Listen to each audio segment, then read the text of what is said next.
Magandang hapon sa ating lahat mga kaprobinsya. Ayan po yung ating panahon, paulan-ulan.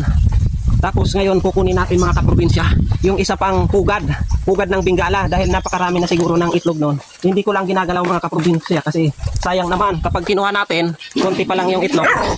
Yun po ay lilipat na naman. Mahirap po hanapin yung itlog ng Bengala sa gubat. Kaya ngayon mga kaprobinsya, ayan, napakadilim ng panahon. Napakakapal ng ulap mga kaprobinsya. Umulan-ulan na kanina. Hindi ko nakuha pero hindi pa yun sigurado na babasa. So ngayon mga kaprobinsya, kukunin na natin yung itlog. Yung itlog ng Bengala mga kaprobinsya.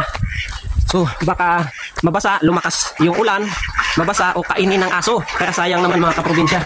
Ito, paglalagyan natin mga kaprobinsya ng itlog ng Bengala. Tara, kunin na natin. Nandito lang mga kaprobinsya sa taas, dito, bandang taas ng pigirin natin. Tinabunan ko yun ng anahaw. Ayan, baka lumakas ng ulan, mababasa, sayang. Kunin natin mga kaprobinsya. Baka kainin pa ng aso to. Ayan mga kaprobinsya, oh. Ito yung sinasabi kong tinabunan ko mga kaprobinsya. Ayan, napakarami mga kaprobinsya. Ayan, may itlog pa ng itik. Sumali pa dito mga kaprobinsya, oh. Ayan, may pagbibig. Wow, ang dami. Ayan mga kaprobinsya, oh. Ayan po yung itlog ng Bengala, oh. Hindi pa siya nababasa mga kaprobinsya kasi mahina yung ulan. So ayan, nakikita nyo mga kaprobinsya, oh. Napakaraming itlog. Ayan, oh. So kukunin na natin mga kaprobinsya. May pagbibigyan tayo. Tapos yung iba paniniliman natin. Ayan, isa, dalawa, tatlo, apat, 5, 6, 7, 8, 9, 10. Siyam, ito itlog ng manok to. Siyam, 10, 11, 12, 13, 14, 15, 16, 17, 18, 19, 20, 21, 22, 23, 24. Ayan mga kaprobinsya, yung iba may nangitlog na itik dito. Kapag hindi po siguro nangitlog doon sa kulungan paggabi, dito nangingitlog.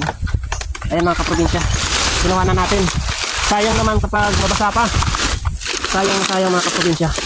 Kaya ngayon ginawa na natin pero tabunan ulit natin.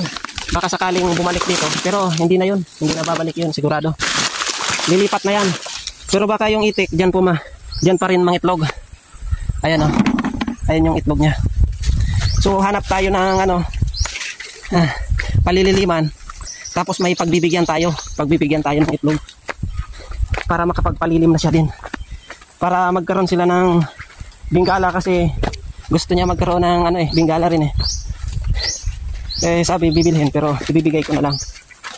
Ako kasi natutuwa kasi ako mga kaprobinsya kapag may gustong mag-alaga. Mas maganda na yun kaysa sa kakatayin. Maganda yung nagpaparami mga kaprobinsya ng alaga para dumami yung lahi nila. Sayang naman po mga kaprobinsya kung kakatayin lang natin. Ayun mga kaprobinsya, hanap tayo ng maglililim ng itlog. 24 pieces na naman yung ating nakuha pero may pagbibigyan tayo mga kaprobinsya. Tapos yung iba palililiman natin dito kasi may naglililim. Tatanggalin natin yung itlog ng manok, papalitan natin ng itlog ng Bengala para dumami yung Bengala dito.